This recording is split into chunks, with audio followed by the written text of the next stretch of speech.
मोदी आरक्षण, अरे सुन लो योगी आरक्षण, तुम्हें देना होगा आरक्षण, भाई हक हमारा आरक्षण, भाई हक हमारा आरक्षण, संविधान वाला आरक्षण, संविधान वाला कहाँ का राजा है? 74 दिन से 1 घंटा बजा रहे हैं, क्या देख रहे हो? बिना खाए पिए यार यही हम लोग मर रहे हैं। जब आज हमारा ओबीसी हमारे अखिलेश भैया जो है ना, हम यादव जात के हैं, अगर उनकी माँ का दूध पिए होंगे, बैकवर्ड है ना, बोलते हैं हम बैकवर्ड हैं, तो इको गार्डन में 6 तारीख को उनको आना पड़ेगा। अभी मैं कहना चाहता हूँ, ओबीसी चाहे सांसद हो, चाहे विधायक हो, चाहे अनुप्रिया पटेल हो, चाहे डिप्टी कलेक्टर केशव प्रसाद मौर्य हो, चाहे स्वतंत्रता महाराज हो, ये ओबीसी का बोलते हम राजा है। अरे घंटे में केशव प्रसाद मौर्य जी के यहाँ गए थे, मैं भी बहुत फूला करता था कि वो हमारे चाचा हैं, हमारी बात सुनेंगे, तो उन्होंने क्या हिला दिया, हमारी बहनों के हाथ तोड़ दिए, हमारी बहनों के कपड़े फाड़ दिए, हमारे भाइयों के रीढ़ की हड्डी तोड़ दिए। मुझे न्याय चाहिए। ये यहाँ बीजेपी की जो सरकार है, जब भी हम अपने हक अधिकार की बात करते हैं तभी ये लाठी चलवा देती है। सम्मान हमारा आरक्षण, हमें जान से प्यारा आरक्षण, हमें जान से प्यारा आरक्षण, 69 वाला आरक्षण, 69 वाला आरक्षण, दलितों वाला आरक्षण, पिछड़ा वाला आरक्षण, पिछड़ा वाला आरक्षण, राष्ट्रीय पिछड़ा वर्ग आयोग ने माना है आरक्षण घोटाला है, राष्ट्रीय पिछड़ा वर्ग आयोग ने माना है आरक्षण। हम लोग ने इतना ही वो किया है कि पिछड़ा समाज में जन्म ले लिए हैं, मौर्य समाज में जन्म ले लिए हैं। हम लोग को अपना अधिकार मांगने का हक नहीं है। साथियों नमस्कार, मैं हूं नीरज पटेल और आप देख रहे हैं नेशनल जनमत। इस समय मैं लखनऊ के इको गार्डन में हूं। 74 दिन हो चुके हैं इस गूंगी बहरी सरकार के कानों तक आवाज पहुंचाने के लिए 69,000 शिक्षक भर्ती, जिसको ये लोग महा घोटाला कह रहे हैं कि तकरीबन 20,000 ओबीसी एससी छात्र छात्राओं की सीटों का नुकसान किया गया है। जिन पिछड़े और दलित वर्ग के लोगों को अपनी बेटियों के जरा से घर से बाहर निकलने पर तकलीफ हो जाती है, वो जरा इन बेटियों की तरफ देखें और शर्म अगर हो रही हो तो इनकी बात सुने। आप लोगों को भी लाठियों से पीटा गया? जी, हम लोगों को लाठियों से पीटा गया। बीजेपी कार्यालय पे अभी हम लोग 4-6 दिन पहले गए थे अपनी बात को रखने के लिए, क्योंकि 7 दिन का समय मुख्यमंत्री जी ने हमको दिया था और शिक्षा मंत्री ने भी हमसे 4 दिन का समय मांगा था। हमने उनको महीनों का टाइम दिया। जब यहाँ पर हम लोग 74 दिन से लगातार बैठे बैठे परेशान हो गए और हमें लगा कि अब कुछ नहीं होगा, तो हम लोग उनसे अपनी मांग रखने के लिए जब बीजेपी कार्यालय पे गए तो हम लोगों के साथ बहुत बर्बरता की गई। वहाँ पर महिलाओं के कपड़े तक फाड़ दिए गए, भाइयों को लाठी से पीटा गया, बहनों को मारा गया, जातिगत गालियां दी गई और कुछ लोगों को टारगेट करके अलग बसों में भर लिया गया और उसमें मारा गया। मोबाइल तक छीन लिए गए हैं। अब क्या बताएं कि किस प्रकार से हम लोगों को वहाँ पे प्रताड़ना दी गई है, ये तो हम ही लोग समझ सकते हैं। और 74 दिन से जो हम लोग यहाँ यातना झेल रहे हैं, ये एसी में बैठे मंत्री और मुख्यमंत्री नहीं समझ सकते। ये और यहाँ पर ऐसी महिलाएं हैं जो अपने छोटे छोटे बच्चों को छोड़ कर आई हैं, इसका दर्द एक माँ ही समझ सकती है। ये मंत्री जी तो नहीं समझ सकते, मुझे नहीं लगता कि वो समझेंगे। लेकिन ये हाथ में कैसे चोट लगी आपके? जी, हम लोग भाजपा कार्यालय पे अपनी बात रखने गए थे। स्वतंत्र देव जी से केवल दिखाइए करीब से। स्वतंत्र देव जी से हम लोग मिलना चाह रहे थे, अपनी बात रखना चाह रहे थे, क्योंकि मतलब उन्होंने टाइम दिया था और वो टाइम पूरा हो चुका था। हम लोग अपनी बात रखने गए थे, लेकिन मिलने के बजाय उन लोगों ने हम लोगों के साथ बर्बरता की और बहुत मारपीट, गाली गलौज, जैसा कि सभी भाई बहनों ने बताया। वहाँ पे पुलिस महिला कर्मी के द्वारा मुझे बहुत तेज से धक्का दे दिया गया, जिसकी वजह से वहाँ पे मेरा हाथ भी टूट गया। फिर भी इस हाथ को टूटे हुए भी मैं इस संघर्ष में बनी हुई हूँ, क्योंकि मुझे न्याय चाहिए। ये यहाँ बीजेपी की जो सरकार है, जब भी हम अपने हक अधिकार की बात करते हैं तभी ये लाठी चलवा देती है। अच्छा, जितनी महिला सांसद या विधायक हैं जो कहती हैं महिलाओं को हिस्सेदारी प्रयोजन मिल रहा है, इनमें से किसी ने भी संपर्क किया? किसी ने भी संपर्क नहीं किया। इसीलिए तो यहाँ हम कहने के लिए मजबूर है कि ये गूंगी बहरी सरकार है, जिसे न किसी की चीखें सुनाई देती है, न किसी का हक दिखाई देता है, न किसी का अधिकार दिखाई देता है। इन्हें केवल अपना सत्ता सुख दिखाई दे रहा है। जब बारिश होती है तो क्या करते हैं? ये देखिए, जब बारिश होती है तो जो जिस पन्नी पे हम लोग बैठते हैं उसी पन्नी को ओढ़ लेते हैं। मेरा नाम पवन कुमार मौर्य है। मैं मऊ जिले से आया हूं और मैं पिछले 73 दिनों से यहाँ पर बीजेपी के अधिकारियों के पास, बीजेपी के नेताओं के पास। क्या बात कर रहे हो आप? डिप्टी सीएम आपका है, सुनने ही नहीं जा रही आपकी। यही तो दुख है, यही दुख है, क्योंकि जब हम लोगों ने केशव प्रसाद मौर्य जी के यहाँ गए थे, मैं भी बहुत फूला करता था कि वो हमारे चाचा हैं, हमारी बात सुनेंगे, तो उन्होंने क्या सिला दिया? हमारी बहनों के हाथ तोड़ दिए, हमारी बहनों के कपड़े फाड़ दिए, हमारे भाइयों के रीढ़ की हड्डी तोड़ दिए। क्या हम लोग ने इतना ही वो किए हैं कि पिछड़े समाज में जन्म ले लिए हैं, मौर्य समाज में जन्म ले लिए हैं? हम लोगों को अपना अधिकार मांगने का हक नहीं है। एक कहावत है कि हमें तो अपनों ने लूटा, गैरों में कहाँ दम था। तो जब हमारे अपने ही ऐसे कर रहे हैं तो दूसरे क्या करेंगे?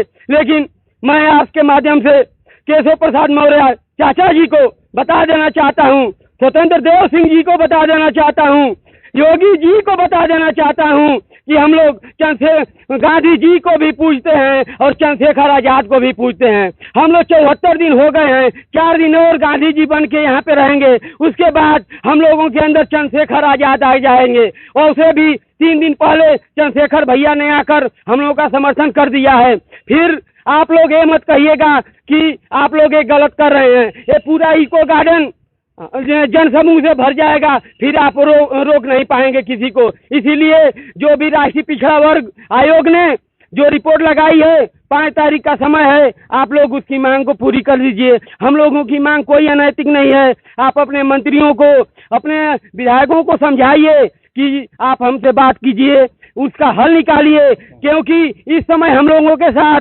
पिछड़े वर्ग के पूरे समूह, चाहे वो मंडल आर्मी हो, भीम आर्मी हो, मौर्य समाज हो, यादव समाज हो, सभी लोग जुड़ चुके हैं। आज हमारी ओम प्रकाश राजभर जी से भी बात होनी है, उसके बाद वो भी हमारे जनसमूह को आएंगे और कंधे से कंधा मिलाकर चलेंगे। क्या है 6 सितंबर को क्या करने जा रहे हैं आप लोग? 6 सितंबर को हम लोग अपना महा आंदोलन करने जा रहे हैं। यहाँ 74 दिन से हम लोग बैठे हुए हैं। पहले बार जब शिक्षा मंत्री से मिलने गए तो उन्होंने 4 दिन का समय लिया। दूसरी बार हमारी बात नहीं सुनी गई, हम लोग दोबारा भाजपा कार्यालय पे गए और डिप्टी सीएम के पास में गए, केशव प्रसाद मौर्य जी के पास में, तो मुख्यमंत्री जी ने 7 दिन का समय दिया और अब हम उनको सिर्फ 5 तारीख तक का समय दे रहे हैं, जो कि शिक्षक दिवस है। शिक्षक दिवस पे हम लोग अपना सब्र का बांध जो है हमारा उस दिन शाम को टूट जाएगा। क्या नाम है आपका? मेरा नाम मुकेश प्रजापति, मैं बरेली से हूँ। और शिक्षक दिवस को सब्र का बांध टूटेगा और 6 तारीख को वो सब्र का बांध जो टूटेगा उसका जो सैलाब आएगा, मुख्यमंत्री और जो 2 डिप्टी सीएम जो हमारे पिछड़े समाज को कहते हैं कि हम हितैषी हैं, हम उनको बता देंगे कि हितैषी कि जब अपने लोगों को गला काटा जाता है तो उनके पीठ पे छुरे भोंका जाता है, तो उनको किस तरह से हम लोग बदला लेते हैं समाज के लोग, उनको बताएंगे। क्या नाम है? नाम नवलेश कुमार यादव है। आज आपसे मीडिया के माध्यम से सर, ये हमारा पूरी देश में दिखाना चाहिए और हम ये जो बात करने जा रहे हैं वो उन ओबीसीओं के लिए और एससीओं के लिए है। ये आप सुन, हम 6 सितंबर को यहाँ महाधरना को सभी ओबीसी भाई और एससी भाई उसको भी कह रहे हैं। हमारे अखिलेश भैया जो है ना, हम यादव जात के हैं, अगर उनकी माँ का दूध पिए होंगे, बैकवर्ड है ना, बोलते हैं हम बैकवर्ड हैं, तो इको गार्डन में 6 तारीख को उनको आना पड़ेगा, क्योंकि ये नवलेश यादव इस समाज से लड़ने जा रहा है। अगर वो माँ का दूध पिए होंगे ओबीसी का अखिलेश यादव तो यहाँ जरूर आएंगे। अखिलेश यादव नहीं भी आएंगे तो जान जाएंगे कि हमारे समाज के लिए कुछ नहीं हो। और ये भी मैं कहना चाहता हूँ, ओबीसी चाहे सांसद हो, चाहे विधायक हो, चाहे अनुप्रिया पटेल हो, चाहे डिप्टी कलेक्टर केशव प्रसाद मौर्य हो, चाहे स्वतंत्र देव महाराज हो, ये ओबीसी का बोलते हम राजा है। अरे घंटा कहाँ का राजा है? 74 दिन से ये घंटा बजा रहे हैं, क्या देख रहे हो? बिना खाए पिए यार यही हम लोग मर रहे हैं। जब आज हमारा ओबीसी समाज हम वोट लेने आते हैं तो कोई आते हैं तो बोलते हैं हमारा समाज है,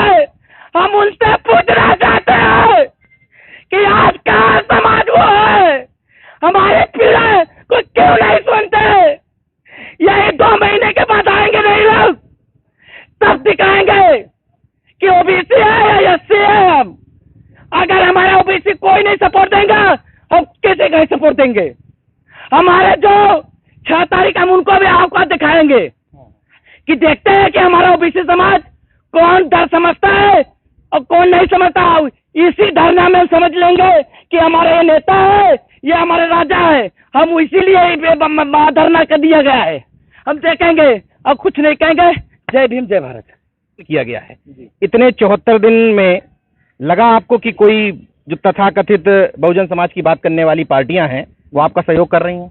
देखिए, जो लोग बहुजन समाज की बात करते हैं, कुछ लोग तो आ भी रहे हैं और भीम आर्मी के चीफ देखा चंद्रशेखर भैया यहाँ लगातार जमीन पे ही हम लोगों के साथ। ऐसा लगा नहीं कि मतलब कोई नेता है, कोई वो है, ऐसा लगा कि जैसे हमारे समाज के हों, हमारे अपने लोग हैं। और मैं उन लोगों से भी कहना चाहता हूं कि जो बंद एसी के कमरे में बैठे हैं, तथाकथित अपने आप को समाज का प्रदेश अध्यक्ष समझते हैं, समाज की वोटों से वो प्रदेश अध्यक्ष बने हैं, समाज के वोटों से मंत्री बने हैं, विधायक बने हैं, मैं उनसे भी कहना चाहूंगा कि आप लोग अगर समाज के हितैषी बनते हैं, समाज के हितैषी बनने की कोशिश करते हैं, तो यहाँ आइए। ये आपके समाज के लोग ही 74 दिन से लगातार इको गार्डन में प्रदर्शन कर रहे हैं। आप क्यों हितैषी बनते हैं? आप 74 दिन में आपको ये दर्द नहीं दिखा? जो भी संगठन आए उनका स्वागत है, और जो लोग नहीं आए हैं उनको हम बताएंगे इस बार कि आप करिए वो पिछड़ा महासम्मेलन, हम करवाएंगे वहाँ पिछड़ा महासम्मेलन। हाँ, पिछड़े लोगों की बात नहीं करेंगे और अगड़े लोगों को लेके पिछड़ा सम्मेलन करवाएंगे, उनका पैसा लेके, उनकी चाटुकारिता लेके पिछड़ों का सम्मेलन करवाएंगे। 69,000 शिक्षक भर्ती में आपके भाइयों की सीटों का गमन हुआ है, आपके समाज की सीटों का गमन हुआ है, और हम लोग शांतिपूर्वक, यही आवाज ही पूरे प्रदेश देश में जाए, इस वजह से हम लोगों ने 74 दिन बैठा। इन्होंने तमाम अपने केशव प्रसाद मौर्य जी हैं, स्वतंत्र, उनके आवाज पे हमारी बहनें जाती हैं, उनका हाथ तोड़ दिया जाता है, भाइयों के कमर तोड़ दिया जाता है। क्या इसलिए हम लोगों ने इनको प्रदेश अध्यक्ष बनवाया और बताया कि हमारे ये मतलब अगुआ हैं, हमारे विकास के लिए बात करेंगे, हमारे पिछड़ों की बात करेंगे, दलितों की बात करेंगे? लेकिन नहीं, ये सिर्फ और सिर्फ अपने बेटे को कैम्ब्रिज भेज सकते हैं, अपने घर को चमका सकते हैं, अपनी प्रॉपर्टी बढ़ा सकते हैं, अपने समाज के लिए नहीं हो सकते। 69,000 शिक्षक भर्ती में आरक्षण घोटाले पे जो भी सामाजिक संगठन नहीं बोलेगा, जो भी पार्टी नहीं बोलेगी, अगर पिछड़ों के हितैषी बनते हैं तो उनको आना पड़ेगा। अगर प्रदेश सरकार की हिम्मत है कि उत्तर प्रदेश में पिछड़ों दलितों के वोट से अगर ये सरकार बनाते हैं तो उनके हक को भी देना पड़ेगा।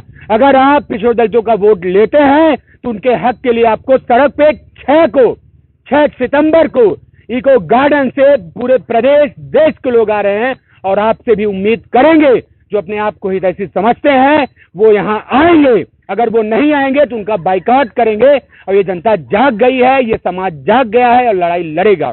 धन्यवाद। बेसिक शिक्षा मंत्री के यहाँ भी गए आप लोग, सतीश द्विवेदी का क्या रोल है इस मामले? देखिए, अब तो सतीश द्विवेदी की बात ही नहीं रह गई। सूबे के मुखिया ने कह दिया कि अगले 7 दिनों में आपके मामले का निस्तारण हो जाएगा। 7 दिन की बजाय महीने पूरे होने वाले हैं। अगर इस मामले में कोई हल नहीं निकल रहा है तो कहीं न कहीं ये पूरे प्रदेश सरकार की सह पे ये घोटाला हुआ है।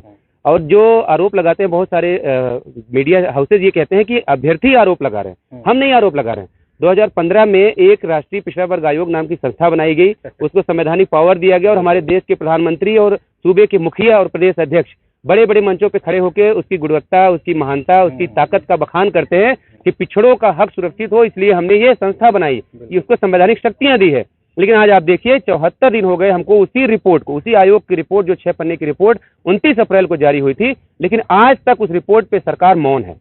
पिछड़ों की जो है 15,000 और दलित भाइयों की हमारे 5,000 सीटें, कुल मिला के 20,000 सीटों का घोटाला कर लिया गया। और आप सोचिए 74 दिन बाद हमारे समाज के नाम पे वोट लेने वाले, चाहे वो केशव प्रसाद मौर्य हों, चाहे स्वतंत्र देव सिंह हों, अनुप्रिया पटेल ने कहीं कहीं हमारी आवाज उठाई है, लेकिन वो भी सत्ता में है, उनको भी समझना चाहिए कि लीडर और लोडर में फर्क होता है, लीडर और डीलर में फर्क होता है। अगर वो हमारे हितैषी हैं, बात उन्होंने उठाई, उसके लिए हम सब उनका आभार व्यक्त करते हैं, लेकिन उनको वास्तव में अब डील करनी चाहिए कि अगर आप हमें अपना भागीदार बनाना चाहते हैं तो हमारे पिछड़े और दलितों का हक आप उनको वापस करिए। ये 20,000 सीटें जानते हैं क्यों रोकी जा रही हैं?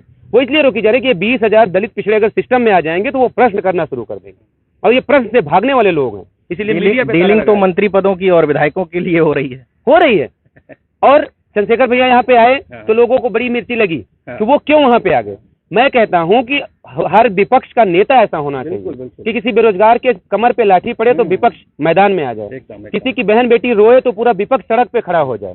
ऐसे विपक्ष का हम लोग खुले दिल से स्वागत करते हैं और तमाम सामाजिक संगठनों से हम लोग अपील करना चाहते हैं कि जो पिछड़े दलितों के हितैषी बनते हैं वो हमारे 6 तारीख के महाआंदोलन में 6 सितंबर को जो लखनऊ की सड़कों पर होना है उसमें अपनी सहभागिता सुनिश्चित करें और तय करें कि अब जो है सियासत नहीं तय करेगी कि राजा कौन होगा, अब जनता तय करेगी कि सिंहासन किसका होगा। 74 दिन हो चुके हैं। 74 दिन में भूखे पेट ये लोग सोए, पन्नी को ओढ़ा बिछाया, उसी का दर्द है जो ये बयां कर रहे हैं। ये लोग अखिलेश यादव के लोग हैं, ये लोग मायावती के लोग हैं, ये लोग स्वतंत्र देव सिंह के लोग हैं, ये लोग अनुप्रिया पटेल के लोग हैं, ये लोग केशव प्रसाद के मौर्य के लोग हैं, ये लोग इस देश के राष्ट्रपति के लोग हैं, इस देश के प्रधानमंत्री के लोग हैं। इसके बाद भी इन लोगों को सुना नहीं जा रहा है, इनकी पीड़ा को नहीं सुना जा रहा है। 20,000 सीटों का सीधे सीधे घोटाला किया जा रहा है। मैं तमाम सारे इन छात्रों छात्राओं के दर्द को आप लोगों से साझा करते हुए अनुरोध भी करता हूं कि निश्चित तौर पर सोशल मीडिया के माध्यम से, किसी भी सामाजिक संगठन के माध्यम से इनकी आवाज को उठाएं, इनका सहयोग करें और इन नकारे नेताओं को जगाएं। अब देखते हैं कि 6 सितंबर को इन तमाम लोगों का आक्रोश क्या रंग लाता है। देखते रहिए नेशन जनमत, जागरूक और सजग बने रहिए। जय विज्ञान, जय संविधान। धन्यवाद दोस्तों, अगर आपने मेरा YouTube चैनल सब्सक्राइब नहीं किया तो प्लीज़ सब्सक्राइब कर लें और उस बेल आइकन पर जरूर क्लिक करें जिससे जो मेरे न्यू वीडियो हैं वो आप